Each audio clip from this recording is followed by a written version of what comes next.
La agonía del león. Novela. Por Mario Vamonduzán. Primera parte. Capítulo 2. El bautizo de fuego. Escondidos en la huerta, que rodeaba la casa, esperaron a los guerrilleros. Irían de afán, porque no se detuvieron.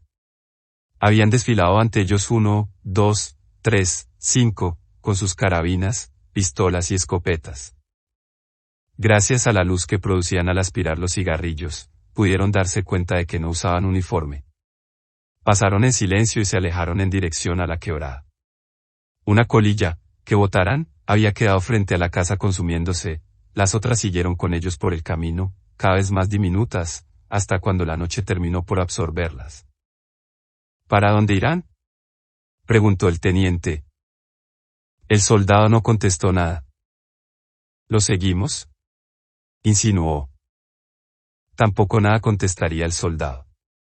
El teniente pensó por unos minutos, luego dijo: los vamos a seguir. Si podemos hacer algo, lo haremos, si no, regresamos a la base.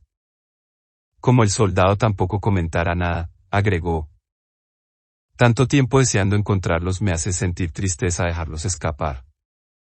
Podemos regresar a la base y volver con más gente, repuso, al fin, el soldado.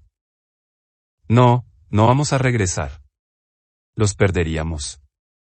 Los seguiremos, pase lo que pase. Echaron a andar por la misma ruta de los guerrilleros. Metros adelante, unos perros les avisaron cuánta ventaja les llevaba.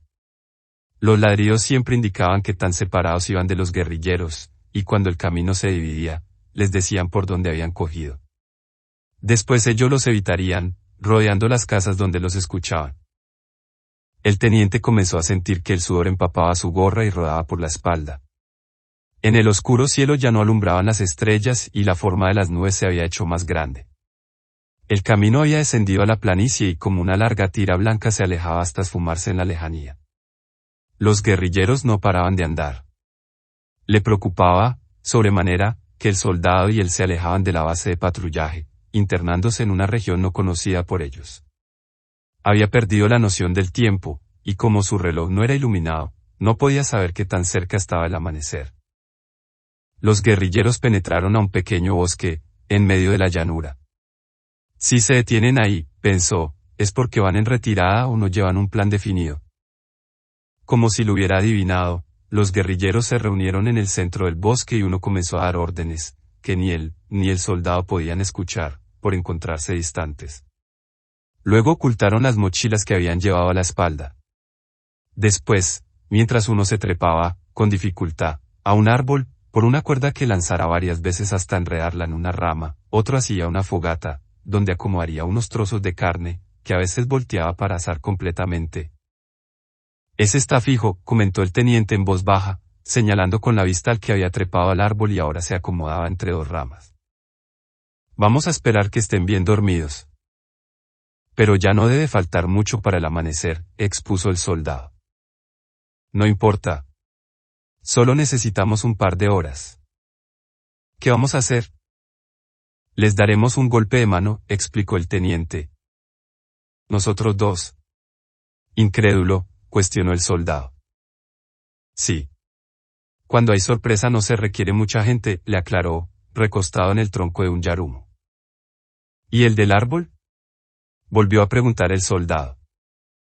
El teniente no contestó nada, se limitó a mover la cabeza de arriba abajo, a la vez que fruncía los labios. Pasados unos segundos respondió: no importa. Obstaculiza, pero no impedirá el éxito. Las hojas, azotadas por el viento, se movían llevando en su vaivén las ramas y éstas a los árboles. La lluvia, que iniciaba a caer, producía en las hojas un golpeteo sordo y cerrado. Luego se deslizaba hasta la hojarasca, que aplanada contra la tierra intensificaba el color. Se habían turnado para vigilar. Siempre uno de los dos había permanecido despierto. Todo se nos mojó, comentó el soldado, sintiendo al levantarse las nalgas dormidas, y los huesos, que dolorosamente se le despertaron. Avanzaron con mucho sigilo hasta colocarse más cerca de los guerrilleros. Todos dormían, menos el del árbol, que permanecía mirando hacia el exterior de la mata de monte. Para él era una ventaja que el busquecito estuviera en el centro de la llanura, aislado de cualquier otra vegetación, por eso no miraba hacia abajo. Del fogón, casi apagado, salía un humillo blanco que subía hasta las copas de los árboles. Sobre los leños aún quedaban pedazos de carne, cuyo agradable olor se esparcía torturante. Cada guerrillero había sido cuidadoso en mantener su arma al alcance de la mano. El del árbol cambió su posición en la horqueta y comenzó a mirar, despaciosamente, alrededor de la hoguera, como si hubiera notado algo irregular. Varios minutos, interminables, demoraría observando, durante los cuales les tocó a ellos permanecer en absoluta quietud. Cautelosamente el teniente dirigía la vista hacia el árbol donde el guerrillero, con disimulo, también miraba, pero no se atrevía a tomar ninguna determinación, porque no estaba seguro de lo que pasaba allá abajo.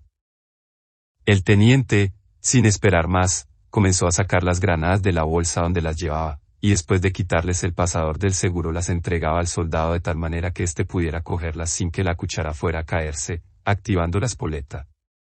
Todo lo realizaban con la más absoluta suavidad, para no ser descubiertos. Cuando estuvieron listas comenzó a lanzarlas sin que hubiera más de un segundo de intervalo entre una y otra.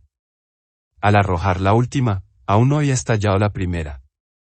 Se echaron a rodar con el propósito de alejarse, y luego, apretada la cabeza contra el suelo, esperaron que reventaran. El guerrillero del árbol, al ver que desde los matorros comenzaban a salir las granadas, pensó en utilizar su arma, pero, dominado por el instinto de conservación, buscó amparo tras la rama más grande.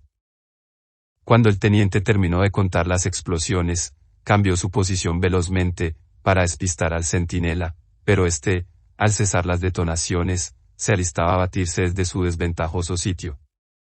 Los otros guerrilleros ni cuenta se dieron de dónde salieron las granadas, pues los que no fueron alcanzados por las esquirlas de la primera, lo serían por las esquirlas de las siguientes. Cuando el teniente alzó la cabeza, aún se revolcaban en medio de los estertores de la muerte. La ceniza de la fogata, levantada por las explosiones, caía en la hojarasca cuando una ráfaga rompió el silencio. El teniente miró hacia el árbol, donde el guerrillero apuntaba de nuevo su arma. No esperó un instante, les entró la mira en la cabeza, y disparó.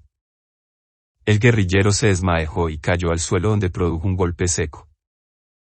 Pero todo fue tardío, uno de los disparos había alcanzado al soldado Felipe Jiménez, su apreciado guardaespaldas, en la parte central del pecho, y lo había dejado tendido en la hojarasca, acosado por los quejidos de la muerte, que como gallinazos hambrientos devoraban su frágil existencia.